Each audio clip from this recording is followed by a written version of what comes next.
order. I call this meeting to order. This is the Standing Committee on Natural Resources and Economic Development, and I have a few housekeeping items that I would like to go over.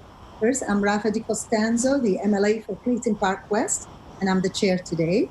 Then I'm also introducing our witnesses today will be from housing, then housing affordability and economic development. Our witnesses are from Dalhousie University, I apologize, the South Shore Housing Action Coalition, and the Department of Municipal Affairs and Housing. We have three witnesses here, and they brought some other people with them as well. And when they have their opening remarks, they can introduce the others. This meeting will be held, as you see, by video conference. So members, witnesses, and the committee clerk should have their video and on at all times. And just turn on your mics when you're not speaking, please. And when I call you, and wait for me to call your names, that is for Hansard, so they know who is speaking. All other staff have their audio and video turned off. So just the members and the witnesses and the legislative staff and council should have their video on. What else do I have to say? Oh, if you have your cell phones or other things, please put them on silent or vibrate. And if you cannot leave your seat unless it's necessary, that would be wonderful. And if I need to check with the clerk, I could call for a recess and then speak to her via telephone. If you have any technical issues, and I've just started with one, so if I freeze, just literally wait 30 seconds and it'll put me back in. I've upgraded my computer and hoping that this doesn't happen, but it just happened, and I've got an extender and another one. So I'm hoping to figure this out, this technology thing, and should not happen again. And now we can start by introducing our members, and we'll start with Mr. Leo Glavine. Please. You're on mute, Mr. Glavine. Minister Glavine. Mr. Glavine.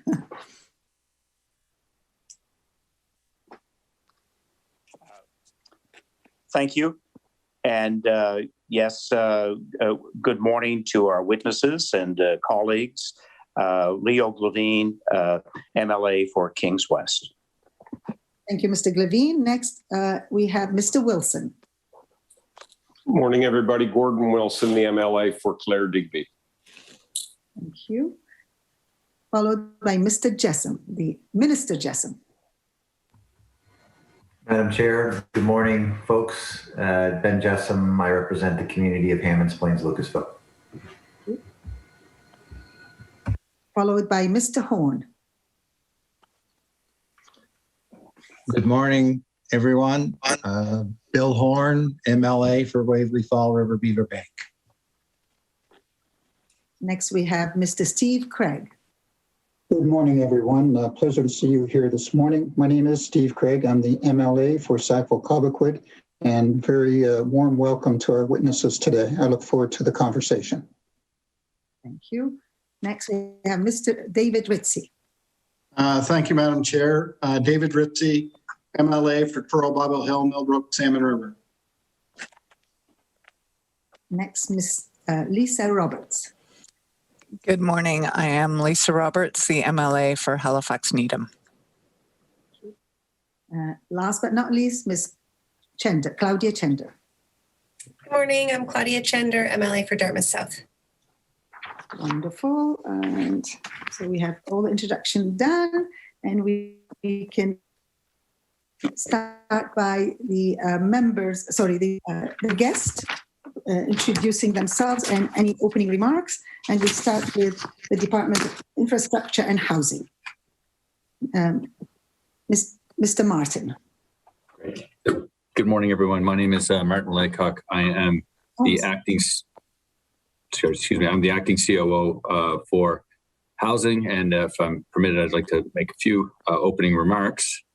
So good morning, Madam Chair and members of the committee. Thank you for inviting us here today to speak to you on this important topic. I'd like to begin by introducing my colleagues from the Department of Infrastructure and Housing, beginning with Ed Lake, Executive Director, Housing Authorities, and Stephan Richard, Director of Stakeholder and Intergovernmental Relations.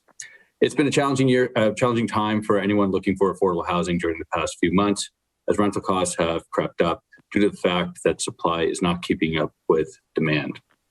The global pandemic has really made a tough situation worse, but I can tell you that our team has been working very long hours over the past few months to respond to the needs in our communities. In the fall, we announced the additional investments and delivered the new Canada-Nova Scotia targeted housing benefit under the National Housing Strategy. This will help nearly 900 renters this year alone.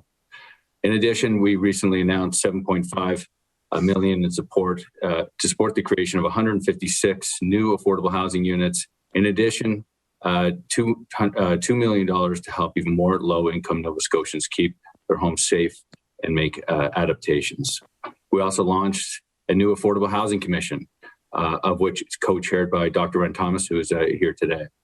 Madam Chair, the commission is composed of 17 of Nova Scotia's top housing experts, as well as community leaders from Indigenous and African Nova Scotia communities. We have representatives from the private sector, nonprofit organizations, as well as municipalities from across the province. The purpose of the commission is to examine the current situation and identify actionable, sustainable, long-term solutions to increase the supply of and access to affordable housing. While we could not appoint everyone to the commission, we are committed to hearing from all stakeholders and any Nova Scotian who wants to share their ideas with us. We have created an online engagement hub, which can be accessed at nsaffordablehousingcommission.ca. Madam Chair, these are just some of the recent examples of the actions taken by the department to help those in housing need. We know there's much more that needs to be done, and I can assure you that our team is relentless in our desire to improve the lives of vulnerable Nova Scotians. Madam Chair, we understand that housing is not only a social imperative, but also an economic priority. Housing is a critical component of the broader provincial economic infrastructure. To give you an example, without the right supply of housing, our businesses can't attract employees, and some of them may not be able to retain them. We also know that the current housing situation is partly related to the significant population and economic growth that Nova Scotia has experienced in the last 5 years. We've seen record low vacancies in Halifax, and it's becoming increasingly challenging for first-time home buyers to access home ownership in an environment where we're seeing low inventory of homes for resale. Our new construction sector is also under pressure as many builders are trying to keep up with demand. The result is that families who would otherwise free up their usual units and buying a home are unable to leave, which fuels demand for more rental supply. Madam Chair, by all accounts, Nova Scotia has fared very well during the pandemic, and people from all over the world have taken notice. Many believe Nova Scotia will continue to experience strong economic growth fueled by immigration in the years to come. So we really need to make sure our housing supply is in line with that demand. As we've seen in other jurisdictions, we won't build ourselves out of the situation. In some cases, we will have to take a look at converting existing buildings, and very importantly, we will need to protect our existing stock. It is clear that affordable housing programs and policies must be connected to other provincial programs and systems. We can no longer think about the quote-unquote housing sector as a discrete and disconnected component of our system. To positively impact vulnerable Nova Scotians, we need access to affordable housing, we must begin to look at affordable housing as an issue that affects all sectors and engage our partners in those sectors to identify short-term and long-term solutions. We know there's no silver bullet. So many factors impact the housing market, and everyone has a role to play. It requires all hands on deck approach and strong collaboration between all levels of government, business, and our community housing sector. With a group of experts and leaders we have assembled as part of our Affordable Housing Commission, as well as the input we're gathering from stakeholders, we are optimistic about the future of our province. This concludes my introductory remarks. I look forward to answering any questions. Thanks you, Mr. Laycock, and I apologize for calling you Mr. Martin. I reversed the name. I apologize. All right, and we have next from Dalhousie University School of Planning, Dr. Ren Thomas, please. Thank you very much. Good morning, everyone. I'm an assistant professor at the School of Planning at Dalhousie University, and my research focuses on affordable housing and transportation planning with the goal of helping governments, community-based organizations, and individuals plan better communities. As a member of the Canadian Institute of Planners, I believe that we have the responsibility to plan more sustainable and equitable communities. And this can only be achieved through the collaboration of the public, private, and nonprofit sectors. My own research in nonprofit and rental housing has shown that there do exist a range of options to build new affordable housing units and to preserve existing units. Municipalities and provincial governments across the country, with the help of federal funding in some cases, have developed programs to build secondary suites to house smaller and lower income households. They have incentives for nonprofit and for-profit developers to develop mixed tenure and mixed income housing projects. They have bylaws in place to protect rental housing from being converted to condominiums. Some municipalities have their own development corporations to build and manage affordable housing. Some have land banks and housing reserve funds. Strong policy wording in municipal plans and strategies is often combined with funding programs, usually coordinated with provincial governments. In most cases, the collaboration of a range of partner organizations is necessary to build and maintain affordable housing. Our colleagues in Quebec, Alberta, Saskatchewan, and British Columbia are quite skilled in building regional coalitions between agencies and departments to build affordable housing. That's why my research focuses on what we can learn from these others and what we can adapt to Nova Scotia. We need to share data and information, learn from each other, and collaborate on projects more than we're doing now.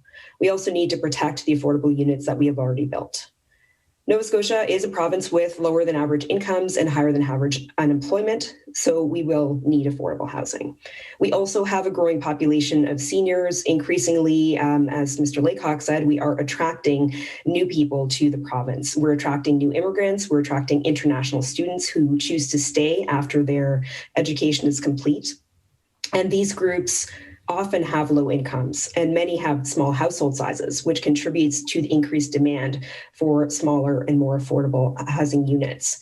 In fact, there is a direct correlation between that student population and our vacancy rate. We saw this January with the release of the CMHC rental market report that our vacancy rate actually increased to 1.9% this year in 2020. And the reason cited in the report was that decrease in the post-secondary student population due to COVID. So we do not have a great variety of housing choice in Nova Scotia, but we can learn from other cities across the country how to increase choice and supply for individuals and households. And we can learn how to strengthen our nonprofit sector, again, from these other places who have done that, and how to benefit from federal funding initiatives associated with the National Housing Strategy. So that concludes my comments. Thank you very much. Thank you, Dr. Thomas. Wonderful. Next, we have South Shore Housing Action Coalition and Ms. Helen Lanthier. You're still muted, Ms. Lanthier. Sorry about that. I'm slow at doing that. Hello, everyone. My name is Helen Lanthier, and I'm a member of the South Shore Housing Action Coalition. Thank you for the invitation to be here with you today. We're really happy that was extended to us. The South Shore Housing Action Coalition is a coalition of community organizations, interested individuals, and 8 councillors representing 6 municipalities on the South Shore who are working together to improve access to adequate and affordable housing options. Because of where we live and work, our perspective is, of course, distinctly rural. In this presentation, we use the definition of rural provided by Statistics Canada, and it means all areas outside of large population centres, including small population centres. From that definition, more than 65% of Nova Scotians live in rural communities. Yet there's a growing concern in rural communities that access to resources for affordable housing and housing-related services for those most at risk for homelessness or housing vulnerability are becoming more and more centralized in Halifax. The housing challenges in rural Nova Scotia are many. But I will just, for now, identify three. There are more in the brief that we submitted, but you can take a look at. The first is that there are significant gaps, as both Mr. Laycock and Dr. Thomas said, significant gaps in the affordable housing continuum and in service provision for those who are homeless or vulnerably housed. The pandemic has further exposed the inequities faced by marginalized populations. A huge issue for rural Nova Scotia is a lack of or scarcity of reliable and consistent data. And without that data, it puts us at a distinct disadvantage when we are wanting to develop housing and applying for funding. And finally, we want to say that rural Nova Scotia perceives, and we can't speak for all of rural Nova Scotia, but certainly in our part, in the southwestern part of this beautiful province, that rural Nova Scotia does not feel that it is adequately represented at housing decision-making tables. I was heartened to hear what Mr. Laycock said about that. We believe that rural communities are at the heart of our province and provide a strong foundation for its economic sustainability and prosperity. To address economic development, though, we must recognize the critical role that accessible, affordable housing plays in supporting not only individuals, but the sustainability and vibrancy of all of our small towns. We would like to bring you four main messages this morning, as you can see in the brief that we submitted. Number one, rural Nova Scotia is really experiencing an affordable housing crisis, and there is evidence to prove it. And you can see that I thought I had 2.5 minutes, so I can't elaborate on that, but if you can take a look at your brief, it will give you some stats about that. Number two, rural homelessness presents differently than urban homelessness. It's often hidden, but because it is hidden and thus not easily measured, doesn't mean that it doesn't exist. Number three, access to a range of affordable housing options and housing-related services is clearly not equitable across this province. And our main message about that, and I hope to be able to discuss it with you a little bit, is that this inequity has to be addressed. And finally, number four is what I said before, that rural communities cannot be represented fully by those who do not live in rural areas. So these are the asks that we have for you today. We ask that you focus on the exploration of innovative rural development strategies which recognize the role of affordable housing options and focus resources on small population centers or regional hubs. This will allow for economic growth in all regions of the province. We ask you to support efforts to improve the quality of data available and to support research into rural needs and rural solutions. And we challenge you to commit to an increase, if not entirely proportional, remembering that it's actually 65.7% of the population in the province lives in rural areas, commit to an increase in authentic rural representation in housing decision-making and policy development. And that is my time. I think I probably went over a little bit, but thank you very much. We are committed to working in partnership, and we look forward to hearing back from you with any follow-up about our requests. Thank you, Ms. Lanthier, and I'm going to pronounce it the way you sent it to me instead of Lanthier. And so as a chair, I think I find it easier for me to control who's speaking by doing it 20 minutes. So we will start with 20-minute interval, first with the PC Caucus, then the NDP, then the Liberal. And we will be starting at 10:22. So if somebody can tell me from the PC party who would like to start. Please put your hand up and wait for me to call your name before you speak. Mr. Craig, go ahead. Thank you very much, Madam Chair, and thank you to all the witnesses here today. This is a fascinating topic, and the last time I sat in on this committee, Deputy Minister Bernie Miller was here to answer some questions. So unfortunately, we don't have a ministerial or deputy minister here today. However, having said that, my first question will be to Dr. Thomas. And Dr. Thomas, very good to see you. I noted in 2019 that you and your colleague, Adrienne Sala, published The Preservation of Social Housing in Halifax, Limitations Facing Nonprofit and Cooperative Housing Providers. I found that to be a very comprehensive and enjoyable piece to read, and I wish that it was more widely circulated and known by many people. So that was very good work, and I thank you for that. You're right that the affordable housing has only recently become an issue in Halifax Regional Municipality. I can attest to that because I was one of the members on council elected along with Mayor Savage and Wayne Mason in 2012. We were 3 of the 4 new guys and on a reduced council, and very much had the social acumen, I guess, and interest, so that we were pushing for that. Mayor Savage would often say that the feds have the money, the province has the jurisdiction, and it is the municipality that has the problem. So in your paper, you stated that the current tools, and I quote, "The current tools, programs, and policies present a rather patchwork system, complicated by decades of changing government priorities, including the lack of stable government funding, and the relative isolation of the social housing sector from decision-making and knowledge transmission processes." One of the key limitations you identified was weak relationships with government. Would you please expand on that for us? Dr. Thomas. Absolutely, yes. Thank you very much. This study that we did, we looked at, or we interviewed people from the nonprofits as well as people from cooperatives.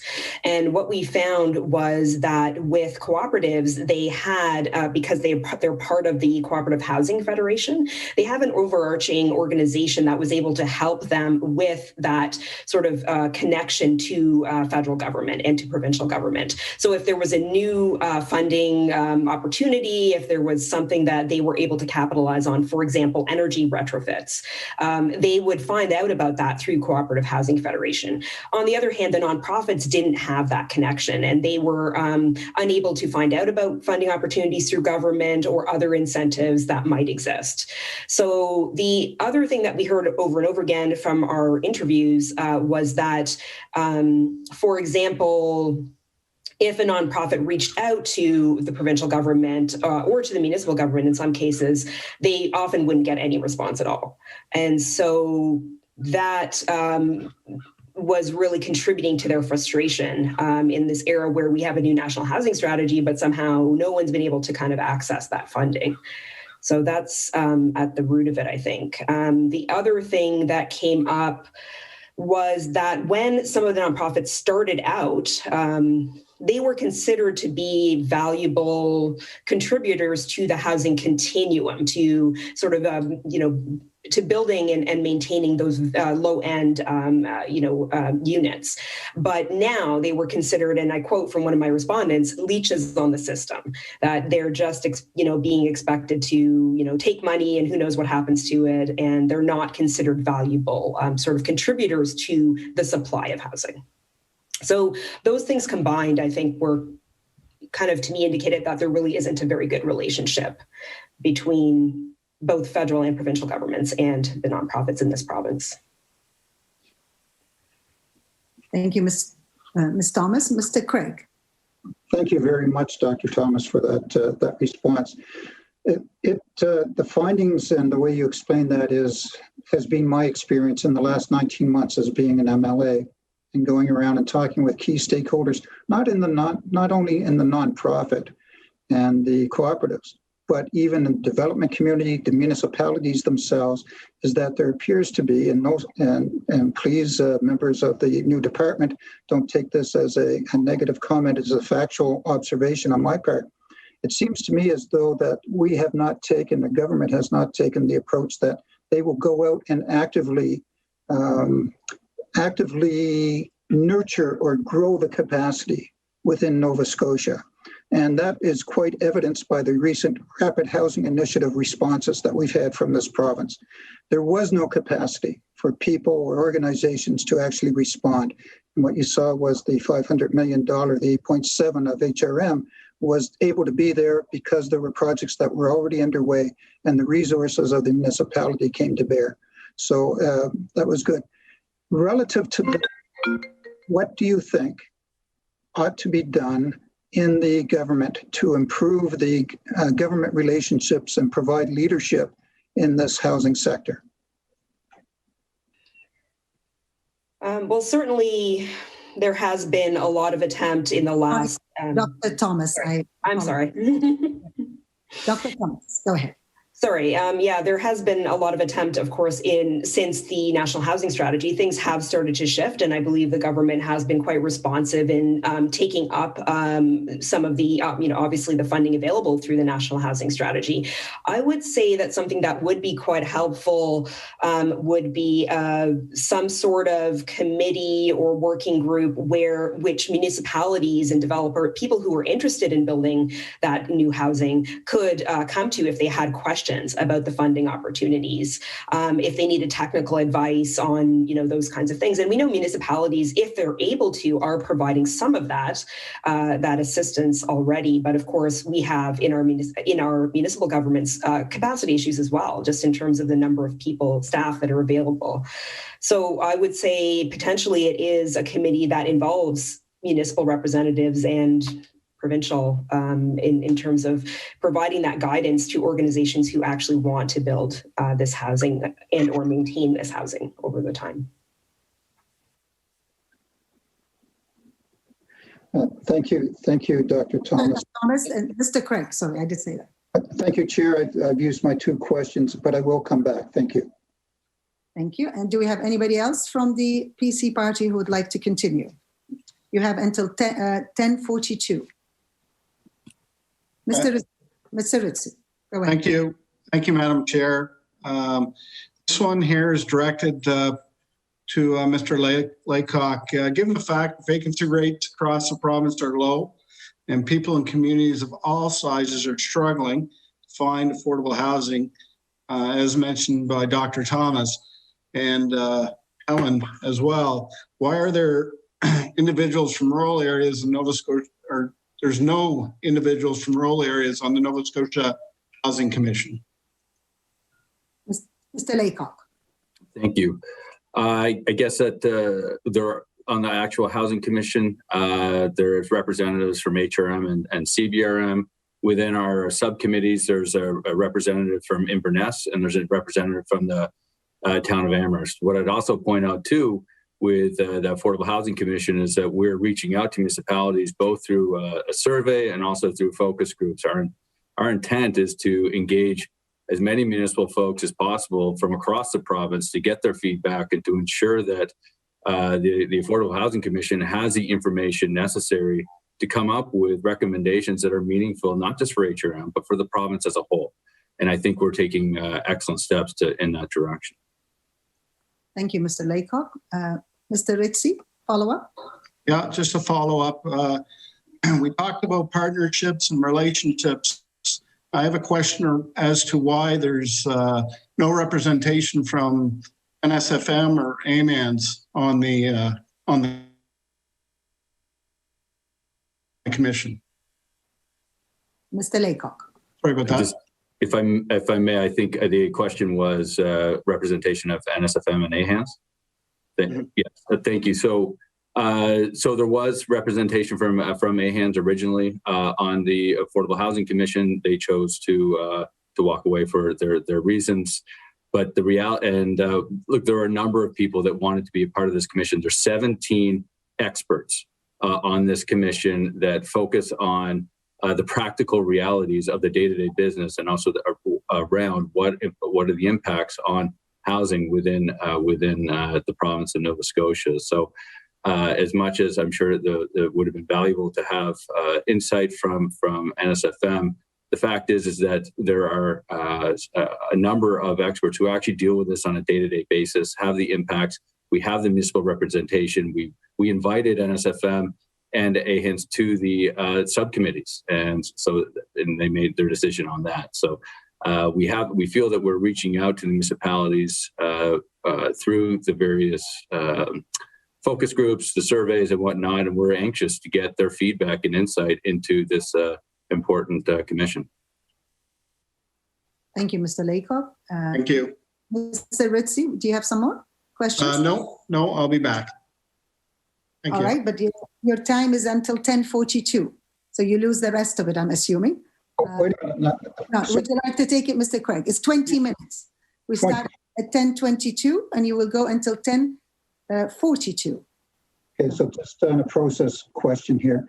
So you're giving each caucus representatives a block in the front, right up front? Yes, we've done that in different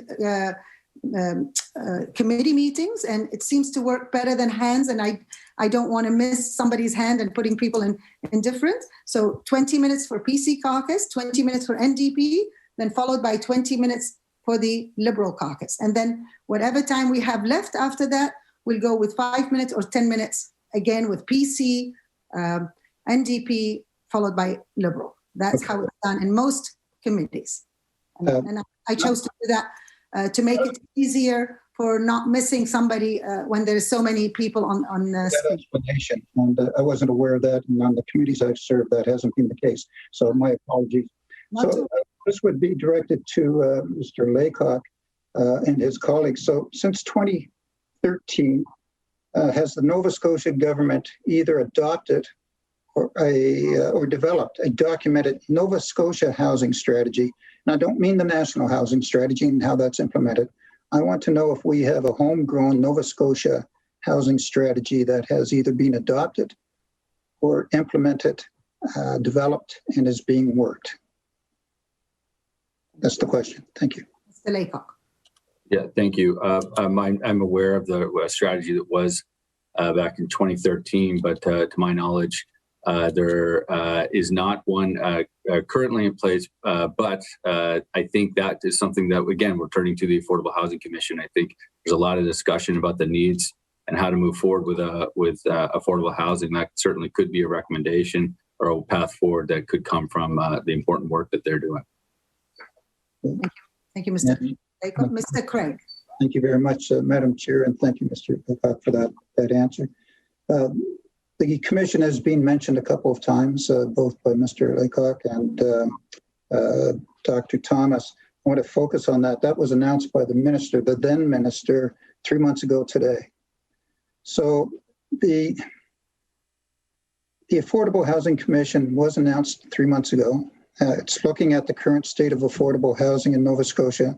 It's got a mandate to identify sustainable, actionable long-term solutions to increase the supply of and access to affordable housing. So both the minister and deputy minister are no longer overseeing, if you will, this particular initiative. Dr. Thomas, you are still, I assume, the co-chair. I assume that the deputy minister is no longer the co-chair. And I'd like to know how this is going to affect the work of you and your commission. So your question is to Dr. Thomas, Mr. Craig? Dr. Thomas, go ahead, please. Great question. Yes, we have at this point been assured that the work of the commission will continue. Of course, I will have a different co-chair. And yeah, that's all the information that I have right now, considering this all happened 2 days ago. Thank you. Thank you, Dr. Thomas. Mr. Craig. Oh, if I get another question, that's good. You still have, 6 minutes. Well, maybe MLA Ritchie has a couple of questions that he would like to ask.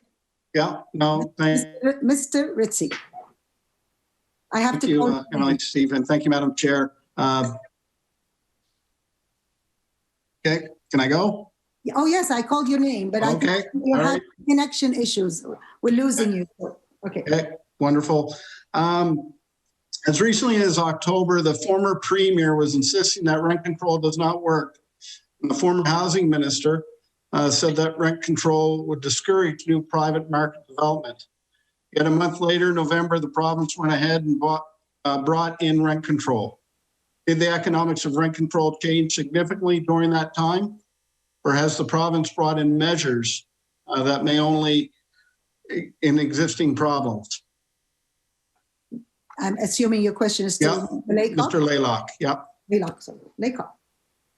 Sorry. Thank you for the question. So just some background for those that don't know, there was rent controls were put in through the Emergency Measures Act, I believe in November, and it's 2% up until February 2022 or until the state of emergency is lifted. that was a decision made at a political level, and it'll be beyond the facts of what was made. It's going to be difficult for me to comment on the position of the government on that matter. Thank you, Mr. Laycock. And you have 4 minutes. Mr. Ritchie or Mr. Craig, who would like to ask questions? The PC Caucus has 4 minutes left. Just put up your hand and I'll call your name. Mr. Craig. Thank you very much, Madam Chair.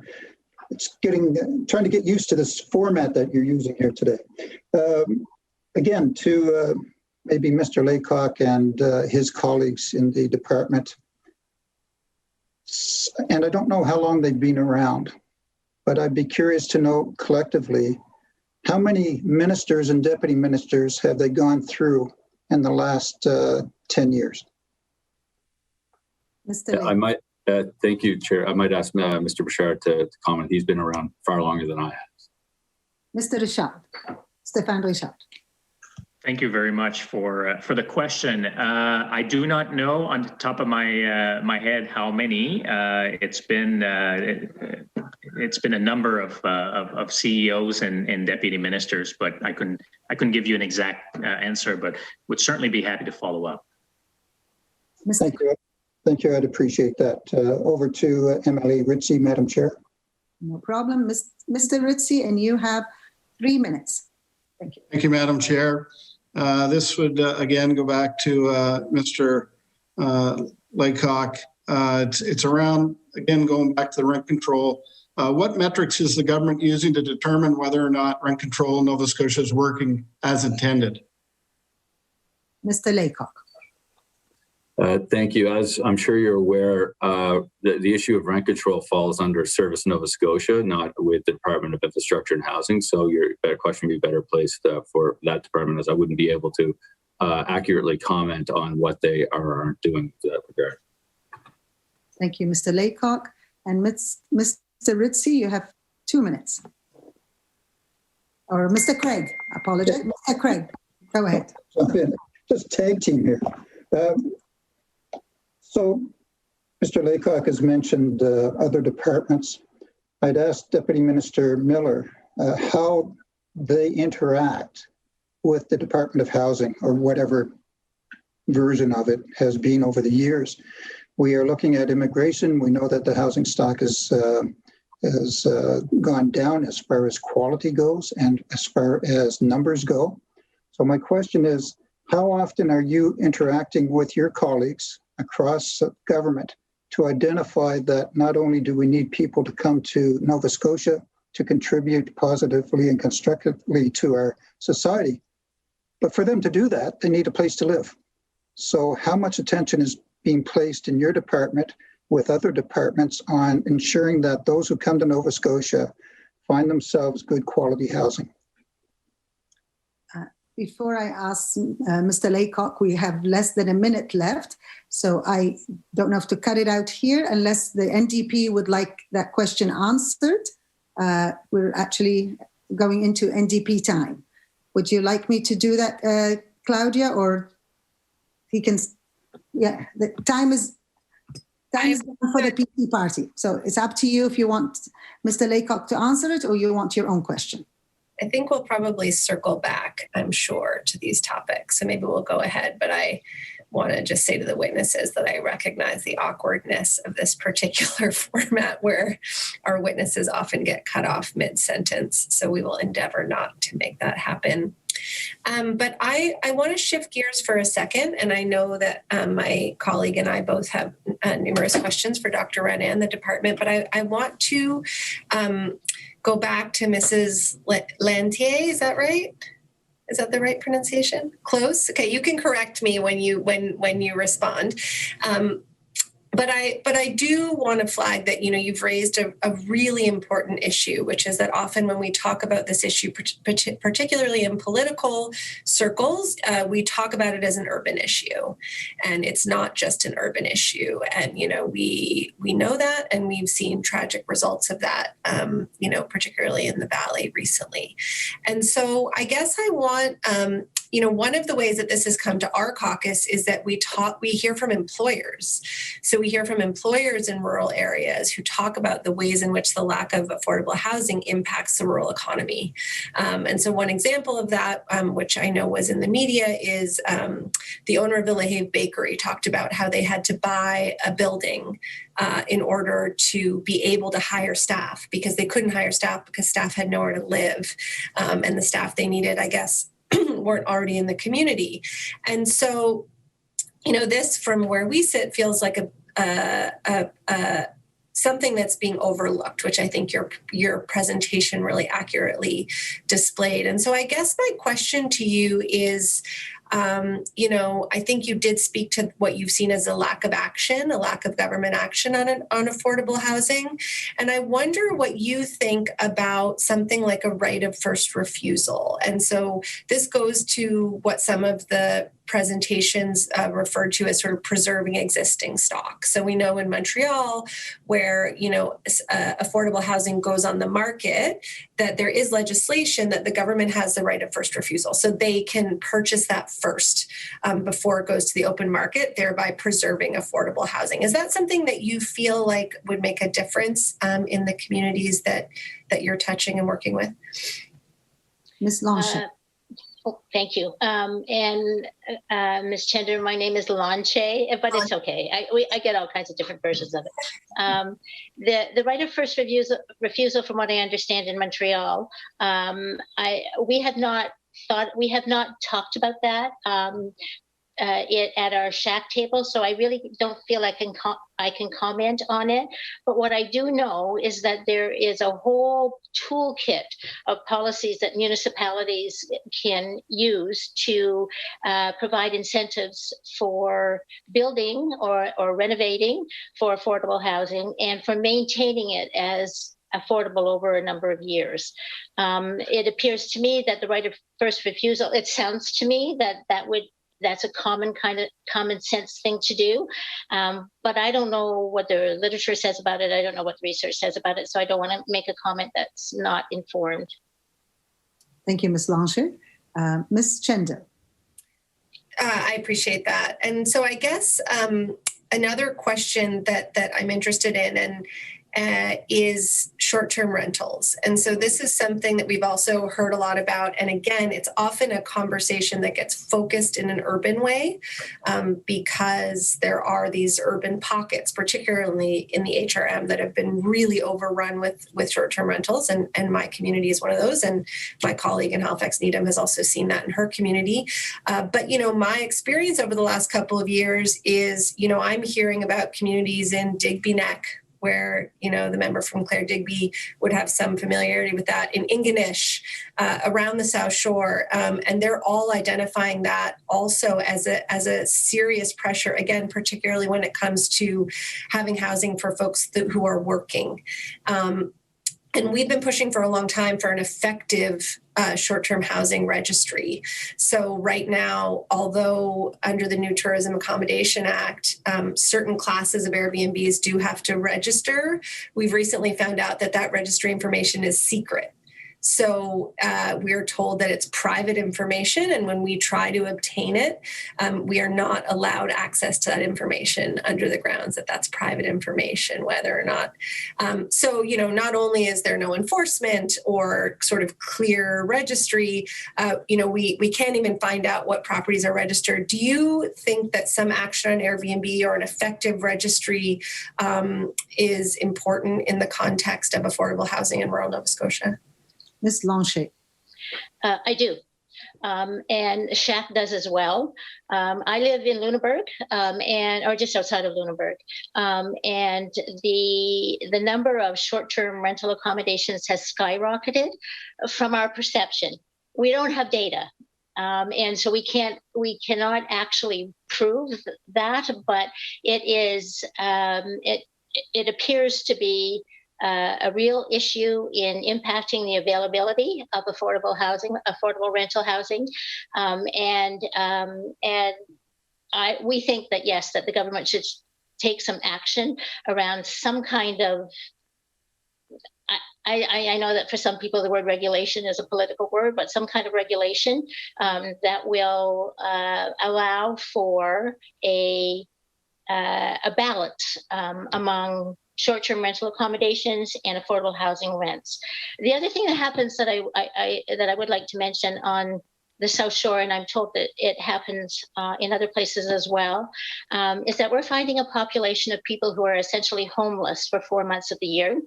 And what's happening with them is that they are signing leases, or they're making agreements sometimes with single.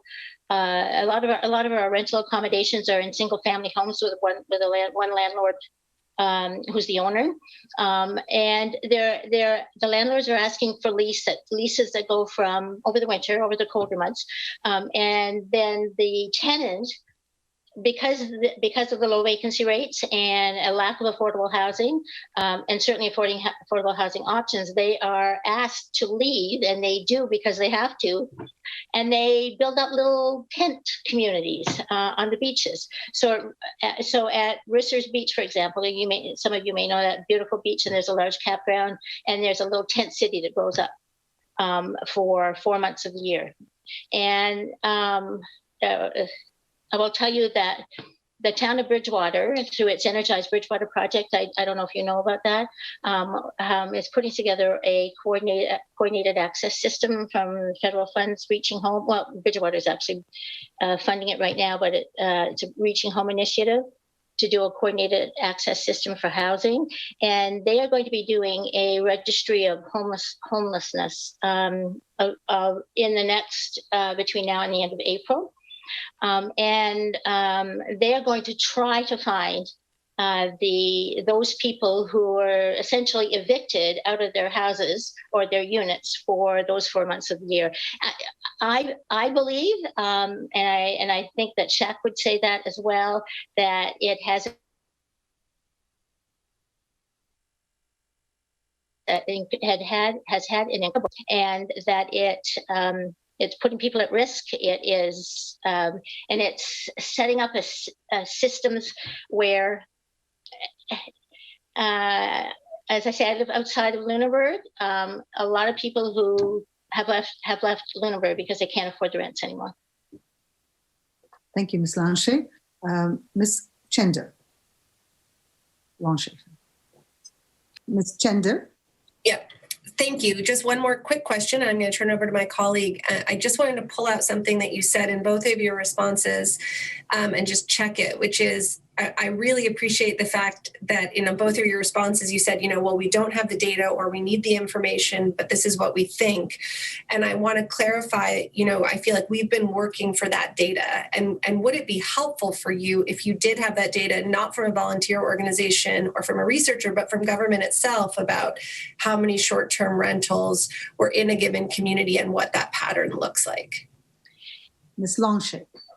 It would be incredibly helpful. Thank you. Yeah, thank you. If that could happen, that would make it easier, because that data trickle-down effect goes through everything that we do. Previously, somebody was talking about I think it was Dr. Thomas, who was talking about the reduced capacity of small communities to get together a team of people when the RHI funding came out in the fall. There was no way that we were prepared to do that. We didn't have the population. We didn't have the data. We have all kinds of ideas. We are innovative in our thinking in small communities because we have to be, and we were not able to access that funding at that time.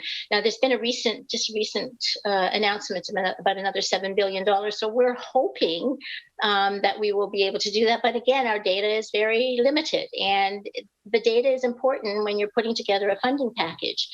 The other comment that I'd like to make about that is that often the funding packages are urban centric, so sometimes they require transportation to a housing development? Well, there are so many communities in this province that don't have transportation for people who don't have cars, and so it limits our capacity. The lack of internet or the spotty internet impacts our ability. There are so many barriers that urban centers don't have, that small rural communities have, that we would really appreciate that there would be some movement on that to make the whole system more equitable. Because we really feel it's almost like it's a two-tier system. There are people in Halifax, and then there are people in rural communities, and the access to equitable housing options and service provision around housing too, for the people who are really vulnerable, people with mental health addictions, people who are youth who are leaving trafficking situations. That so many of our vulnerable people are being harmed by no access to services in, I think, right across Nova Scotia, but I can say so on the South Shore for sure.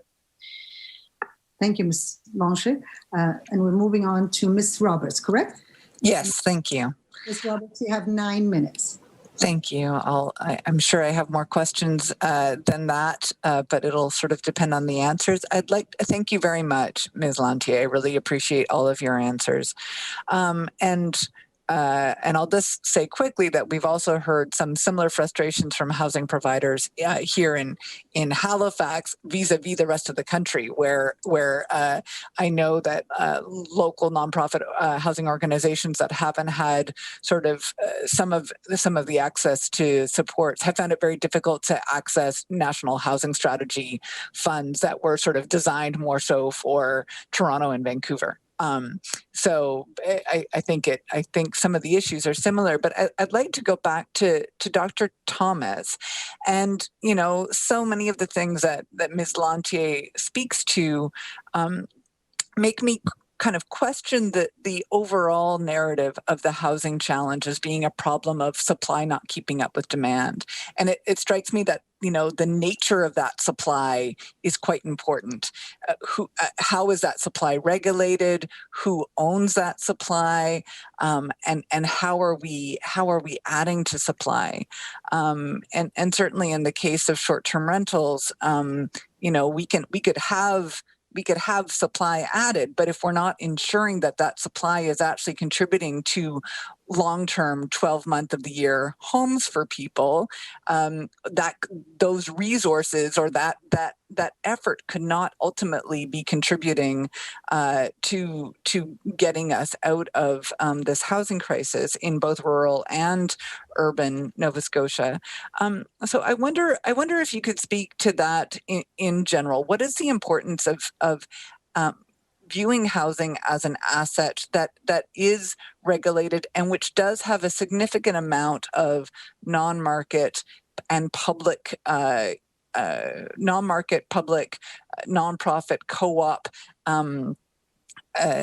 representation within the mix of housing units? Ms. Lanthier. That was a question for Dr. Thomas. Oh, I'm so sorry. Yeah, Dr. Thomas. Apologies. Thank you. Well, that's a great question. I think that we need to seriously consider in our province what the role of rental and affordable housing, whatever form that might take in terms of being community organizations or running it, or public sector in terms of governments running it, building and managing it. I think we need to think about what type of role that sector of housing or that area of housing needs or wants to be, because we have a system generally in Canada that's researchers would call, a dualist rental market. So what we have right now is a very tiny percentage of nonprofit or community-based or public housing, about 5%, honestly, across Canada, and 95% market rental housing. So that is generally for-profit rental market housing. That is considered a dualist system. The two systems are basically separate. The two populations are basically separate, where you have people who are within that very low income population, really, who are the only ones able to access usually that very low income housing in the community and the nonprofit sector. That is very different in other parts of the country, other parts of the world. So if we look at Quebec, for example, where they have put way more funding into cooperative housing, they have technical resource groups, they have that resource available for community groups who want to start a co-op. Quebec was the only province that continued funding cooperatives, since after 1984, like significant funding. So they have hundreds and hundreds of cooperative units. And if we look at other countries as well, if we look at the Netherlands, where I lived for 2 years, or we look at Sweden, Denmark, lots of other countries have much more of what's called an integrated rental market, where you have both nonprofit and profit developers actually basically competing for the same tenants. So the same tenants might live in a cooperative or in a nonprofit unit, or they might live in a for-profit unit. So it's I think we need to decide in Nova Scotia, like, what type of rental market do we want to have? Do we want to have a rental housing market where only the very low-income people, or people who might have many of the challenges that Ms. Lanthier described, accessing that housing, people with disabilities, seniors on fixed incomes, people with mental health and addictions? Do we want to have a rental market where only those people who really truly need that housing are able to access it? Or do we want to have a more, let's say, robust and integrated rental housing market where anyone can rent? And I say that as someone who I've been a renter for 30 years. So, there are lots of people who are, not falling into those very vulnerable demographics who choose to rent. And so they should also be able to everyone should be able to access that rental housing market. So that is something we need to decide, I think, as a province, is what type of rental housing market do we want to have? I don't think we need to worry about the supply of single family housing or that type of housing for, the middle to higher income groups, because that's typically what for-profit developers are focusing on. So the focus really does need to be on sort of the affordable supply. And that's where, as you pointed out, we have seen a lot more uptake of national housing strategy funds from provinces where the nonprofit sector is highly, motivated. There's hundreds and hundreds of nonprofits. BC and Ontario come to mind, but also with Quebec. So if we want to have a more robust rental housing sector, then we need to make that decision and actually strengthen the capacity within organizations to do that.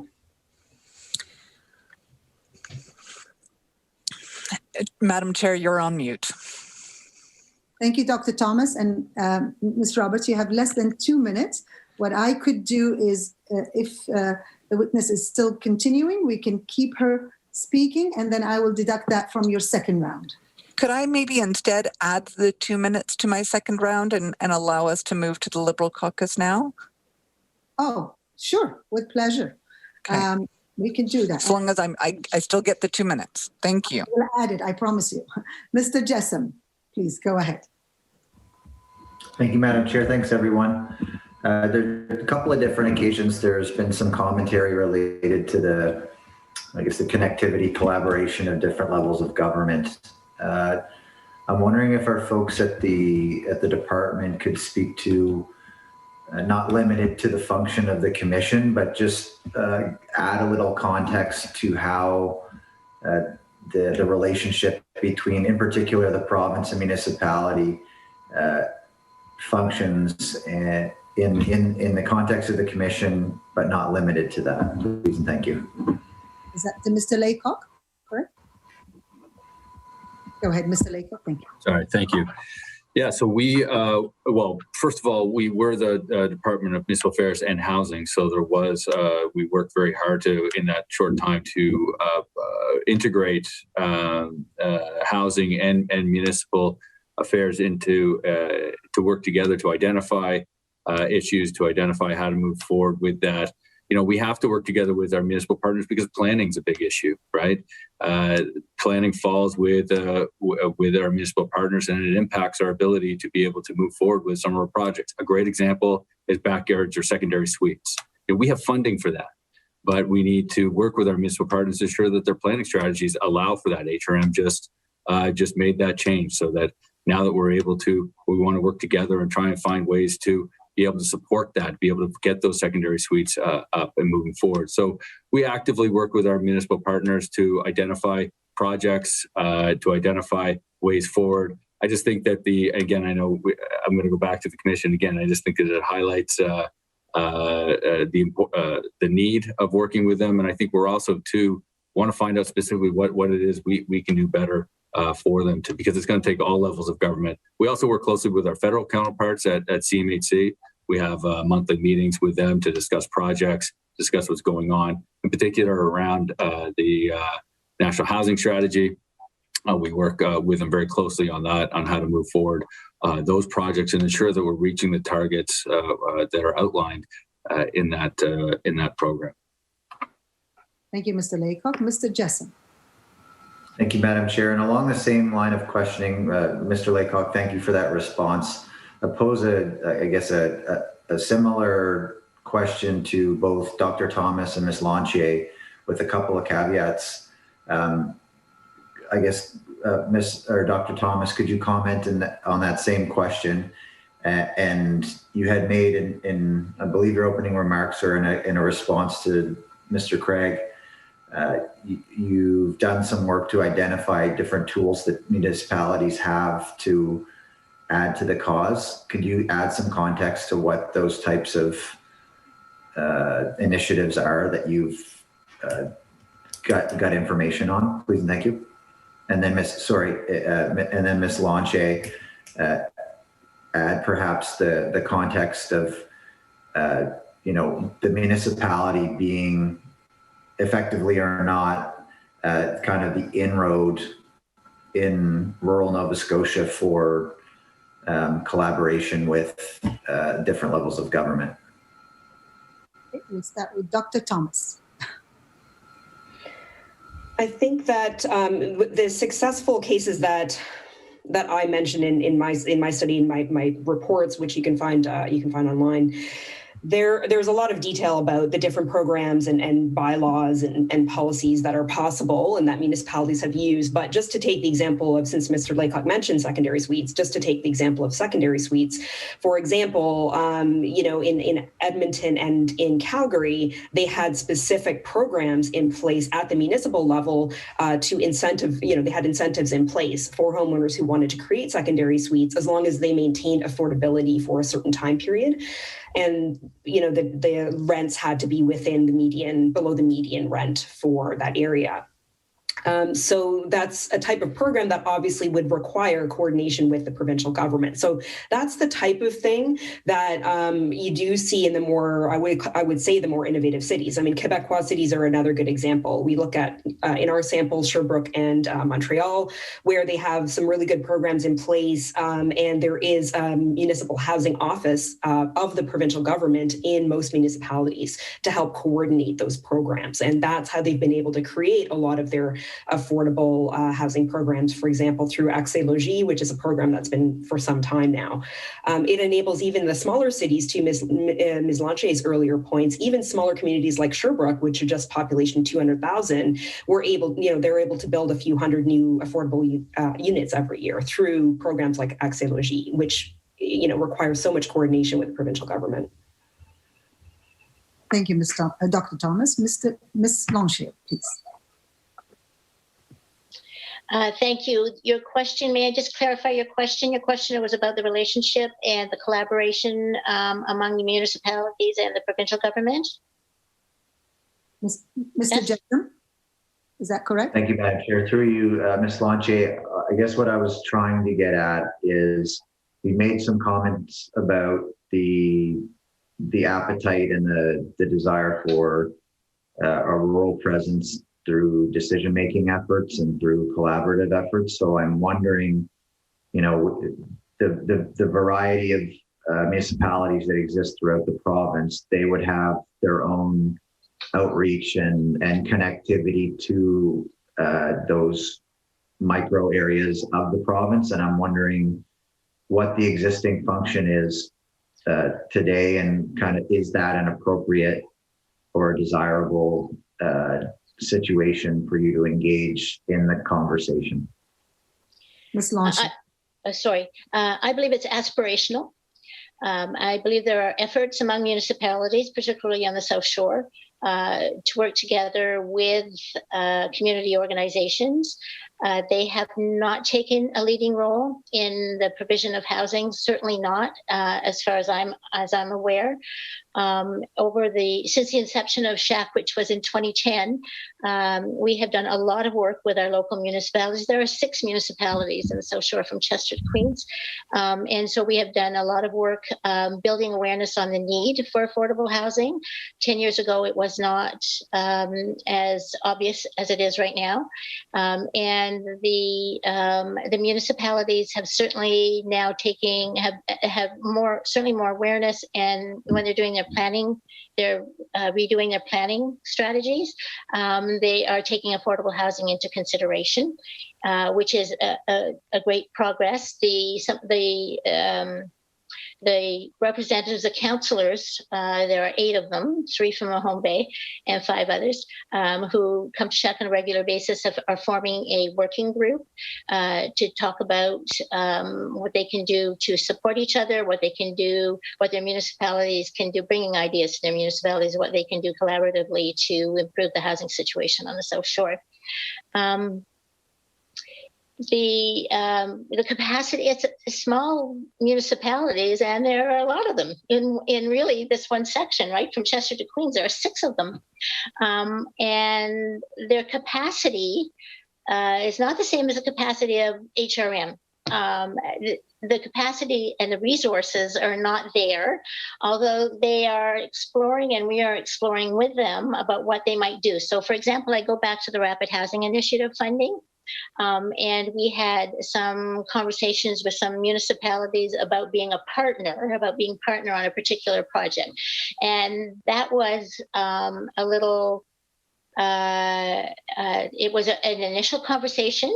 And it was certainly thought about, but there's a fear, there's a hesitancy because of the capacity that it requires to be a full partner in a housing development of any kind. We talked about them possibly being the holders of the funding. So if that they could administer the funding, and it never went anywhere because we didn't have the capacity to put together an application at that point. We're hoping to be doing so soon though. Does that answer your question? Okay. Mr. Jessam, sorry. Thank you for those responses to you both. And I got one more question. The department may want to respond to some of that information that we just heard as well. So feel free to do that. But my question is on a different subject. Can you talk a little bit about the subscription of the first-time home buyers program and the efficacy, effectiveness of that program? Mr. Laycock. Yeah, so that's through our down payment assistance program. It's something offered through Housing Nova Scotia. And what it does is it provides up to 5% to a maximums of 14 up to 14,000 for HRM, and we have different amounts for rural areas. But the point of that program is to be able to assist first-time home buyers to have that down payment so that they can get into the housing market, they can get assisted, meet the criteria to be able to get into that home, perhaps move out of that rental, free up that rental property, and then get into their first home. So we're very pleased to be able to offer that as a program. It's a very popular program too, and I think we have about we've assisted close to over 200 this year with the down payment assistance program. We do about 200 every year to assist those folks. So we're very pleased about that program. Thank you, Mr. Laycock. Thank you, Madam Chair. I might have something towards the end to add, but I think Mr. Wilson would like to jump in here now as well. Mr. Wilson, Gordon Wilson. Thank you, Madam Chair. And to my colleagues that brought this topic forward, appreciate that. I know the NDP has been very passionate about this, and I think we've listened to some of the things that have been brought forward there, certainly. And I think the reflection that we've seen in the recent shuffling of what our government looks like, hopefully will bring some answers there also. Just the perspective of rural Nova Scotia, Ms. Lanthier, I really cannot say how important it is to have that voice out here in rural Nova Scotia. I appreciate what you're saying there. And also, I'm glad to see my colleague, Mr. Jessam and Dr. Thomas, the opportunities to talk about Municipal and how big a role they play. But I'm going to throw it into a different world here quickly. And that's on the developer side here. And I'm more specific, maybe, and again, I don't mean to break it out, but this is a topic that is not a one-size-fits-all. And not only is it a one-size-fits-all geographically, but it's what creates the problem. So what we're hearing here today is very beneficial. My problem is if somebody asks me, and this is an emerging thing that happened about 3 years ago is when it really started to grow. Up until that point, somebody asked me what my biggest wish for Christmas was. It was healthcare. That's moved into a different world now, where now it's housing and people. I need both of those. So what we've seen is a market that has been challenged. We had one lobster facility alone that grew from 60 people in 2014 to now where they employ 250. Now for rural Nova Scotia, put that in perspective. And that's just one. We've had several. They've moved into a housing department that they have in that facility. I have numerous contractors right now that would love to go into the business of affordable housing, but basically they can't keep up with the regular housing market. This is pre-COVID also. COVID has even added to it.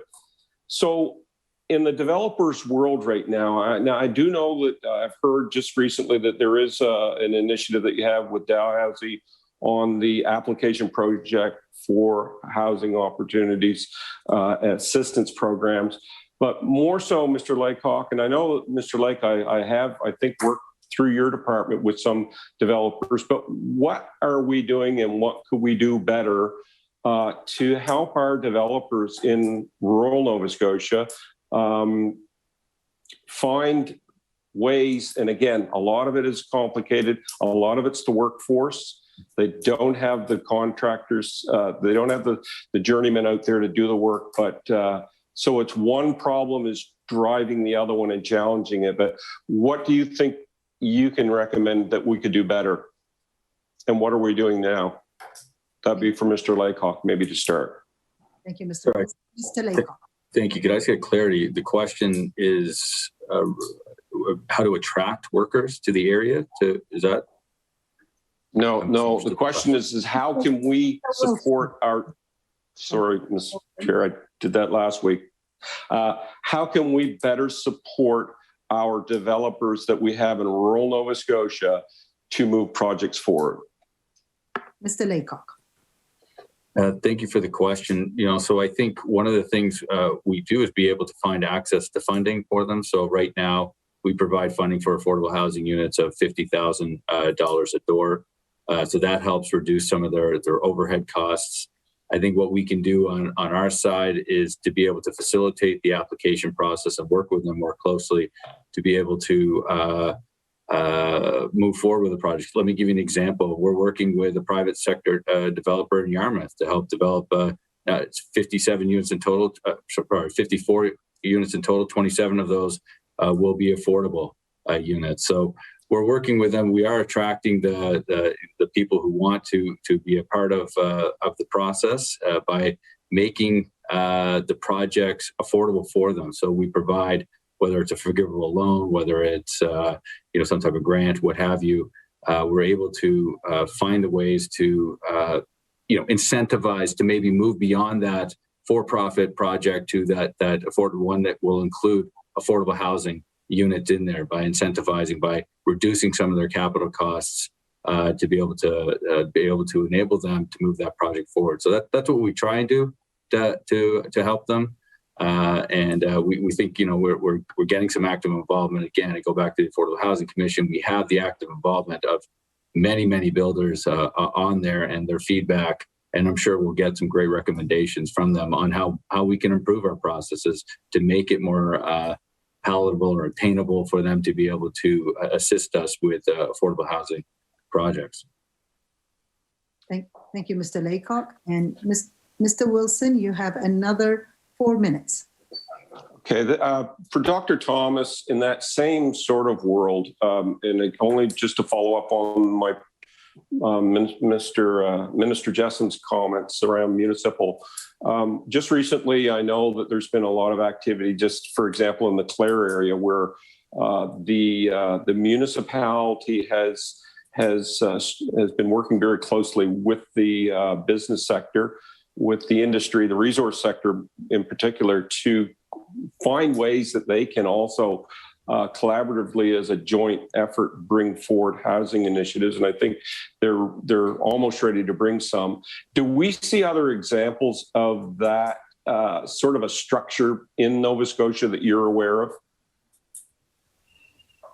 Not that I'm aware of, although I've heard from some municipalities that they have now a focus on affordable housing. They have maybe a committee in place and that kind of thing. But I think I haven't heard of anything else like that. I know that from what we've heard, to address your earlier question, what I've heard from developers is that they, as you said, they are quite busy with supplying market housing. They're building market housing to a great end, in fact. But to accessing those funds that are available for affordable housing, for example, through the National Housing Strategy, is not something that they've been able to tap into.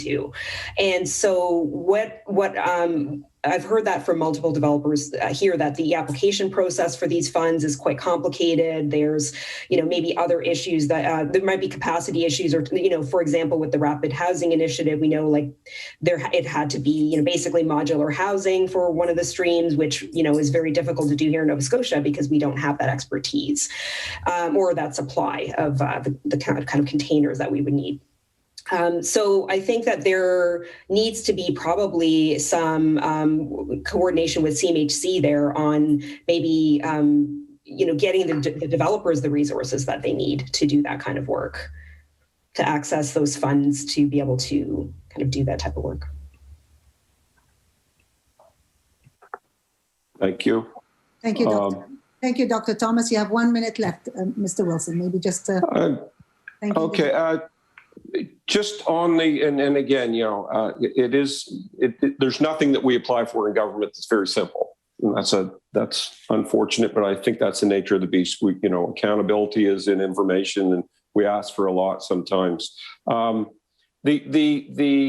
project, Mr. Laycock, briefly, that Dalhousie University did with the streamlining of the funding application. Can you give me a bit more information on that quickly? Mr. Laycock. Thank you. Absolutely. So this is a really exciting project. It is in the infancy stages, but we worked through the capstone program at Dalhousie to get some engineering students to help us create a database of all the funding programs that are out there for various that are available to community sector groups, so nonprofits and co-ops. And what would happen is the idea is we're in phase 2 of it, is that you would punch in your information. This is what I need. This is what I have. This is what it is. And it would come up with a response based on the available grants that are out there of what you could apply for, what you could move forward with too. We're also hoping to bring aboard a person that would help facilitate people walk through those grants. Because to your point, they're complicated, right? And the last thing that a lot of community groups do is have that time to go through the programs. And I know that and there's a group here that also just has hired a person to help move forward with that process too. But we're at the beginning stages of that particular database, but we're really excited about it. I think it's going to be very promising. In fact, I think I have a meeting about it next week to get an update on where we're at with it. Once we can get that going, we've been doing that in consultation, quite frankly, with community groups too, so they understand what it is, what they need, what they would want. what we can provide. And we hopefully will be able to get a product that will allow them to access, the various funding streams that are out there so they can become more efficient. They can do it in a more effective way. Thank you, Mr. Laycock. And we went over by 1 minute, and I will deduct that from the Liberals on the second round. We're starting our second round, and it will be 10 minutes.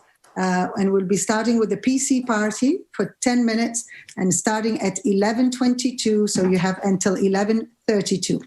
Mr. Craig, thank you.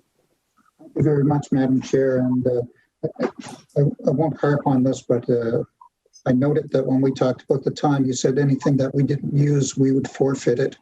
And yet MLA Roberts has requested and you granted her time at the end. I just point that out. You may have overlooked that. So occupancy and building permits, this will be directed to Mr. Laycock.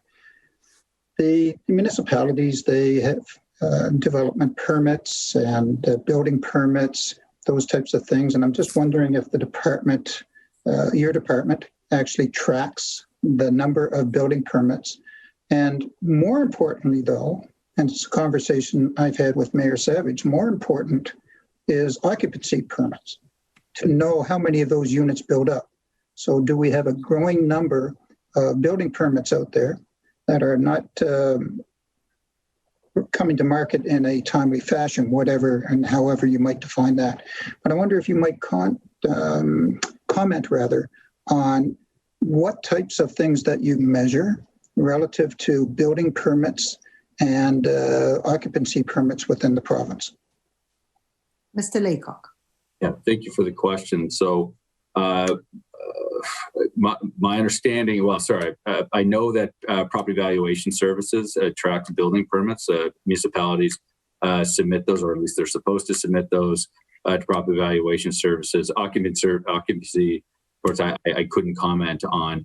We work with our municipal affairs department to be able to access some of that information, but our focus really is on getting the affordable units out there. So what we focus on funding, just like we funded $7.6 million worth of new projects for about 152 new affordable housing units. That's what our focus is on right now, is getting the units out there, getting the commitments out there so we can get the affordable units built. Thank you for that. And how do you know that they're being occupied? So getting the money out there in response to a application is one thing, but to actually know when they come to market is something else. So similar to the occupancy question, how is it that you track that? So we would use data, sorry, Chair. Mr. Laycock, I apologize. Thank you, Chair. We would use, similar to many folks, CMH, we rely on CMHC data that comes out from that. So it indicated that there was in general in Halifax, a 1.9% vacancy rate, 2.1% across the province. We also do work closely with our community partners to help them, to monitor, to assist them. For example, there's been a lot of talk about capacity. We have spent over $1.5 million over the last 2 years to help build capacity for various groups, community housing groups. We also do a lot of transformation and infrastructure reforms to help our co-ops and nonprofit groups. So we spend another close to a little over $5 million to help those folks there. So we are actively involved within the community. So it's not here's a check and we walk away. We do follow up. We do monitor and know what we're working towards with the affordable housing units we fund. Mr. Craig. Well, thank you, Madam Chair. Thank you, Mr. Laycock, for that. I'm going to go back to the question I'd asked and not had answered because of time. And I want to expand on that just a wee bit. As it was brought up by MLA Wilson, talked about developers, talked about becoming aware in the last 3 years of this impending housing issue. I've been aware of it for lots of years, decade. And that I'm assuming that either the Departments of Business, the Department of Municipal Affairs, because community services used to have housing before a year or so, or two, perhaps 2 years ago, that what is the level of conversation between the departments to understand that housing was on the cusp of a crisis? And what actions and input did you have from other departments to address that? Is that for Mr. Laycock, correct? Yes, it is. Thank you, Chair. Chair, I apologize. Can you repeat the last part of that question? I apologize. My audio cut in and out. I apologize. No problem at all. I had my issues as well with mine. So Mr. Craig, if you don't mind. So my question, the pertinent part of it is what and how do the various departments within the province, provincial government, work together to identify the need for housing? And I'm asking the question, I'd asked it of Mr. Miller the last time I was here. What is it and how rigorous is it that the departments talk with each other to identify that we are having an emphasis on growing our population, an emphasis on immigration and migration, and that we are going to need housing? So just how active and what formal processes are in place to talk with your department and between all the other departments, those who are looking for this is an economic standing committee in some aspects. So just how robust is that identification of the need and, more importantly, the response? Mr. Laycock. Thank you. I might turn to my colleague, Stephan Richard, as Interdepartmental Director of Interdepartmental Relationships to answer that. Mr. Richard. Thank you very much, Madam Chair. And thank you for the question. So what I would say is we definitely look at all data, whether it's CMHC, whether it's Provincial Department of Finance, but more importantly, I think we hear it, and we've been hearing it from our stakeholders, whether it's Ms. Lanthier, who have worked with at the beginning of the South Shore Housing Action Coalition. We actually funded a housing needs study on the South Shore to understand kind of what the specific need. We funded many studies around the province. So we have conversations. I have conversation with many developers, whether it's private, nonprofit, municipalities across the province to identify opportunities, but also hear about challenges. When we developed the 3-year housing action plan under the National Housing Strategy, we consulted with municipalities, we consulted with many stakeholders, and that information, what you see in that plan, which is available on our website, is a result of those consultation. So absolutely, we know about data, but there's more to data. That understanding what's happening in rural communities, for example, there's no data that really accurately capture this. So we need to be engaged with our partners, which we do on a regular basis. Thank you, Mr. Richard. And Mr. Craig, you have 2 minutes left, and I'll be I'll let the witness finish their sentence from now on, just so that we don't interrupt. I believe that would be better. So go ahead. You have 2 minutes, and I'll let you go a minute extra. Thank you. Thank you for that. So thank you for your response, Mr. Richard. However, it didn't address the internal government interaction and coordination. And that's what I'm primarily focused on. So the government plans, the government has a long-term strategy, a growth strategy. How engaged is your department in that? Mr. Richard. So what I would say on that point is we interact. I'll give you an example. We've been talking about the Affordable Housing Commission. We have representation from the Department of Community Services with Service Nova Scotia, Department of Justice. So we talk regularly with different departments. We're bringing experts from the Department of Finance to better understand kind of what the outlook is in terms of housing market, the growth. So we internally within government, we are in regular contact with various departments at that level. I hope that answers. Thank you. And you have 20 seconds, Mr. Craig. Maybe you can just say something quick. I want to thank you for the responses. Thank you. Thank you so much. And we move on now to the NDP at 11:31. And you have until 11:43 because of the other 2 minutes. Till 11:43. Thank you. I'll say at the outset that this question will be for Dr. Thomas, but I have a bit of a preamble.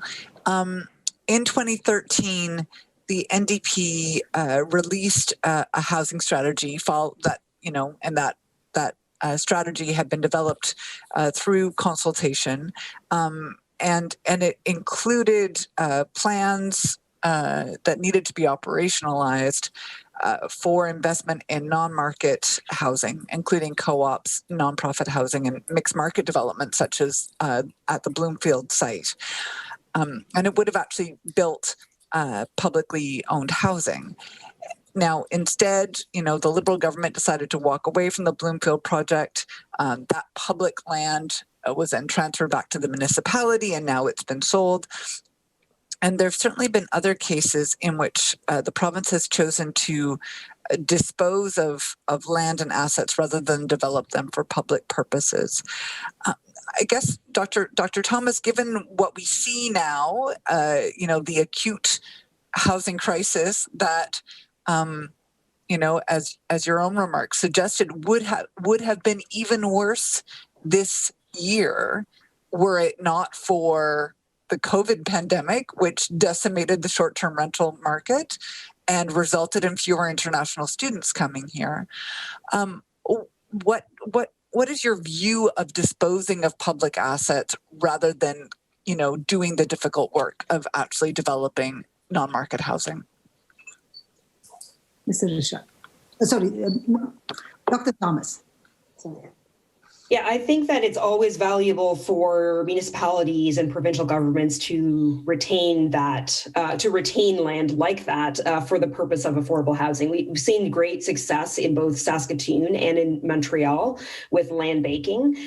Saskatoon's had a very, very vital land bank since the 1920s, has continually expands on that, and only releases that land to nonprofit housing providers or to develop affordable housing. So that is using publicly owned land for this purpose is definitely something that a lot of municipalities and provincial governments have done. However, we've definitely seen examples just like the one you mentioned. For example, in Vancouver, the Expo 86 lands were sold to private developers and extensively used for high-end market or high-end basically ownership housing. So we've seen lots of examples of what you were talking about with the Bloomfield site. I think that one of the things that Calgary did in the last 2 years was to use several, I think it was 7 different school sites that they didn't need anymore. They were surplus sites, and they are using them now to develop affordable housing. So it's definitely been a strategy that municipal governments have used. It's also been a strategy that transportation agencies have used in transit corridors where they want to preserve affordable housing. So having a property development arm in a public organization is pretty critical in order to be able to capitalize on that. Thank you. And so, sorry. Thank you, Dr. Thomas. Ms. Lisa Roberts. Thank you. So I really appreciate that answer. And I guess I'm also struck by the same thing that some of my colleagues have commented on, which is the continual change of leadership at the head of Housing Nova Scotia, the Department of Municipal Affairs and Housing, now the Department of Infrastructure and Housing. Effectively, what I'm hearing is that we can do this. This is doable in other jurisdictions. And it requires real public commitment and public investment and a desire and an intention to hold a public asset, or at least a community-controlled asset, in the long term. Because effectively, there is a market failure when it comes to providing affordable housing for many Nova Scotians. We know that in 2015, 20% of Nova Scotians needed housing that was below the market rent. And at that point, 4% of the housing units were not in the non-market sector. So Dr. Thomas, I don't know if you can comment on the loss of the learning opportunity. Had we gone forward in 2013, by now in 2021, would we have developed some of the capacity to do these sorts of developments? Because it seems to me that we keep actually not doing the difficult learning because there's a desire to find an easier way or to invest in rent supplements instead of actually investing in developing assets. Dr. Thomas. I think that what you're hitting upon is a real controversy that exists at all levels of government, including Canada Mortgage and Housing, where I worked for several years in the early 2000s. This conflict between housing as an economic investment and for individuals versus, as a human right, that we actually, people do have the right to housing, to be housed safely, and as Ms. Lanthier pointed out, for a lot of other, health reasons and all kinds of other reasons, that it just makes sense to have people properly housed. So I think that what you're touching on is this kind of conflict. And this conflict does come up in areas like the short-term rentals, where you see, small communities like Lunenburg, Charlottetown, Whistler, BC, Georgina, Ontario, Prince Edward County, Ontario, lots of smaller communities which really, really rely on tourist income, tourist revenue. So, they also need to think about where those tourists are going to stay when they come to their community. So you're like, this kind of overlap between economic gain related to housing is constantly in conflict with people's right to housing and, people's ability to be, safely housed. So, again, we have to decide as a government or as a province, which of these goals is more important to us. And Mr. Laycock at the very beginning indicated that, providing affordable housing is also an economic strategy, because we need to provide housing for those people who are working in the service sector, who are working in the tourism, the retail sectors, those who are now deemed as essential workers, basically with COVID-19, who are unable to, afford these high market prices for housing.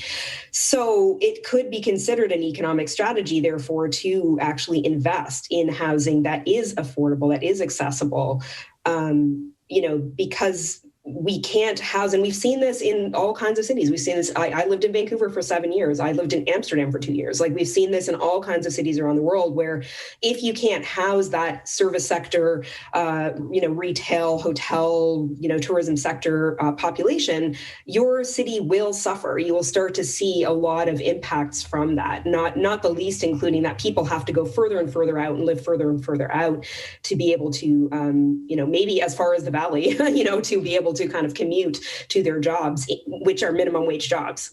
So, I think that, there definitely is a resistance to learning from other places, though, in Nova Scotia, in my work here, because my work here does focus on how do we transfer ideas from other places to this place. And there has been a lot of resistance.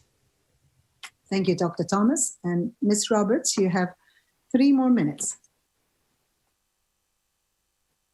You're on mute. Ms. Roberts, you're on mute. Not to worry. Thank you. I have so many other questions I would like to ask, but maybe I'll go back to Mr. Laycock in the interest of showing an example of where we might learn from other jurisdictions. I know that in some other jurisdictions, or significant numbers of them, inclusionary zoning has been used as one way of facilitating the development of affordable housing by the private market sector, not instead of direct investment in nonprofits and public housing, but in addition to. And yet, even though municipalities have asked for that right, certainly Halifax has, and that request goes back quite a number of years. The province has not at this point responded to that request for inclusionary zoning, which would, as I understand it, deflate land prices in order to reflect the cost of adding more affordable units within private developments. Can you comment on why that has not been pursued, or why that request has not been responded to?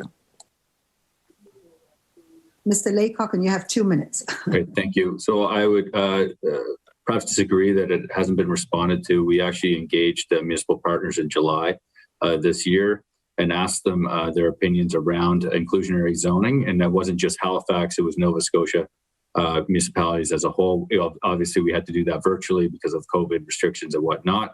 The feedback was, it was mixed on some parts. There were certainly some great comments that we received to be able to move forward with that. We've been able to look at those comments, and the team is working forward.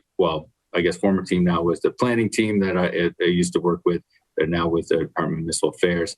They've been actively taking that feedback, doing analysis on inclusionary zoning, and working diligently to come up with the best recommendation to move forward. So perhaps that legislation could be considered, right? So we're still in the, to your point of looking at other areas, making sure we have the best data and provide the best information so we can make the best recommendation to move forward. But we have engaged municipalities across the province on inclusionary zoning. Thank you, Mr. Laycock, and you did it perfectly. You have just a few seconds, Ms. Roberts. Would you like to say a couple of words? Well, I guess I would just say that I understand that inclusionary zoning is a tool that is primarily useful in large urban contexts. And so while other municipalities may not be interested in using it, that doesn't seem to me to be a reason not to add it as a tool to the toolbox for Halifax, which has requested it, with that request coming from council. Thank you. Thank you. And we move on now to the Liberal Caucus, and I believe Mr. Levine would like to ask last questions. Mr. Levine. Thank you, Madam Chair. I was just wondering how long we would have left in terms of time, because I may have a colleague wanting to ask a question as well. I'm giving you 9 minutes because we went over 1 minute before. So, and starting now, 9 minutes, that will give you 12. Oh, shoot. No. 11:52. Okay, thank you very much, Madam Chair. And my question is for Mr. Laycock. We have something certainly challenging in the province happening around the need for affordable housing, the need for more housing across the province. When I know just 6 or 7 years ago, when we came to government, we had 5 counties that were holding or growing their population a little bit. We now have our 18 counties in the province that are gaining different degrees of population increase. I was wondering if Mr. Laycock could kind of give us that bigger picture of what he sees happening in the province, which is putting an enormous pressure on housing. And while we look today at some of the elements of housing in somewhat of a negative context, perhaps, there is also a trend and development here in the province, which we have not seen the like of since the Second World War. And perhaps Mr. Laycock, in looking at the bigger picture, can identify some of those forces that are changing the demand on housing. Mr. Laycock. Yeah, thank you for the question. So, it's a challenging. There's many facets that go within that would impact housing, but I think obviously immigration, low interest rates are some things. But the fact is, there's a population. There's an economic increase over the last few years. So we've seen that comes with significant growth, significant demand on housing. And, also, quite frankly, let's be honest for a second. The past year, Nova Scotia is one of the safest, if not the safest places in the world to be right now. And so, that would attract a number of people who would want to come here, want to live here, recognize some of the benefits of that. And look, we recognize, too, that it isn't all just about Halifax. Since 2015, we've put in, we've funded affordable housing units in Port Hawkesbury, New Glasgow, Yarmouth. 2016-17, there was 26 in Mahone Bay, another 4 in Yarmouth.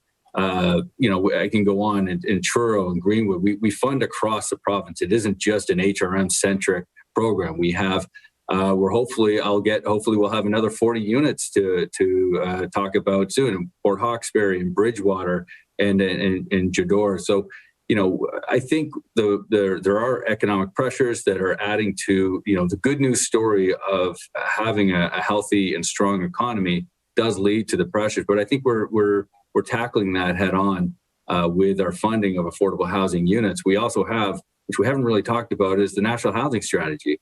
That's 10 years, $513 million invested into affordable housing programs in the province of Nova Scotia. That's a big deal, right? We have a lot of great programs that are really funded towards that. It helps us create capacity in community housing sector. It helps us increase rent supplements. It increases, since 2019, we've added 1,000 new rent supplements to our portfolio. That's 1,000 more people we've helped.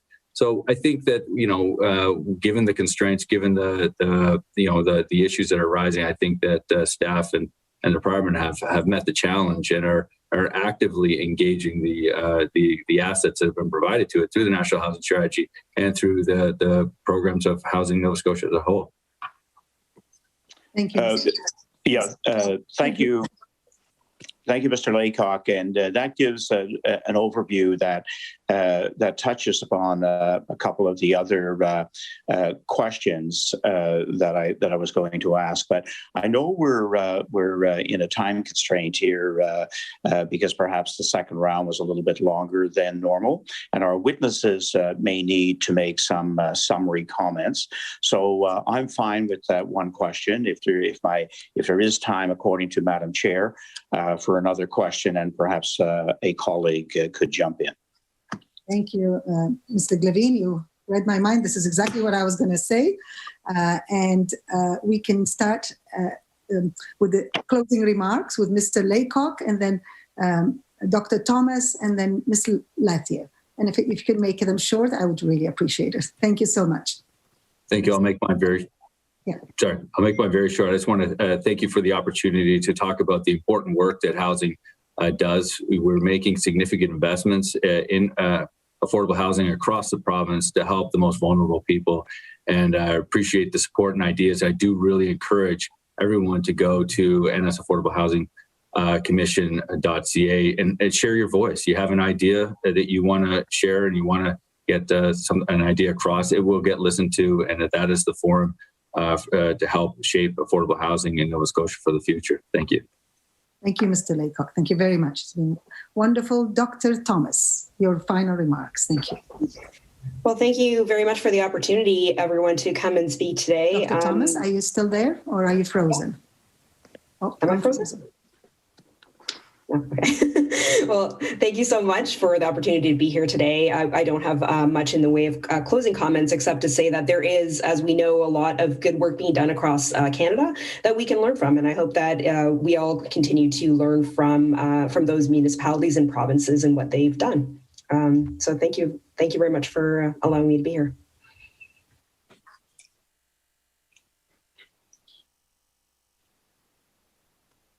I think Rafa, she's back. I was texting to take it over. So Ms. Thomas, you finished your, thank you so much. I apologize. It checked me out again.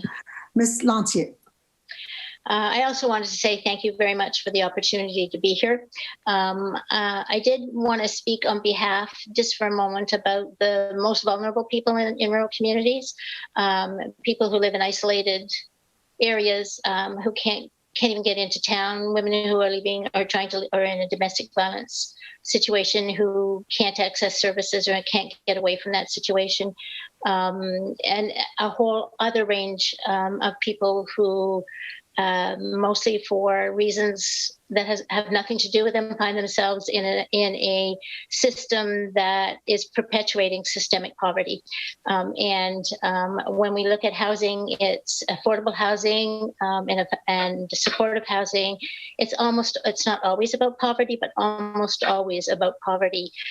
And the message that I want to say is that as a society, as a province, that we take a look at those systems that allow people not to have the basic human right of housing. And there are all kinds of things that I wanted to say that I didn't have a chance to, and I didn't have a chance, of course, to respond to the other speakers. So thank you, though. I enjoyed the conversation. I learned a lot. Thanks. Thank you all. And on behalf of the committee, I want to thank you as well. We've learned a lot. And I know this is an issue that is not just within Halifax. It's all the cities in Canada, in California, in all the advanced countries, they're suffering in the same way. And I'm very pleased with the commission, and listening to Dr. Thomas, who is on that commission, I'm very encouraged. So thank you again all, and you may leave. We have some committee business to do. Thank you. It was lovely meeting you all.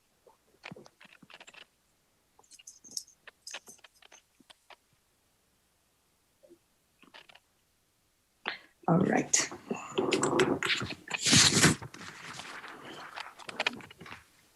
Perfect. We have some committee business, and the first thing is an email poll conducted February 19 to 22nd of February, and then 22nd to the 23rd.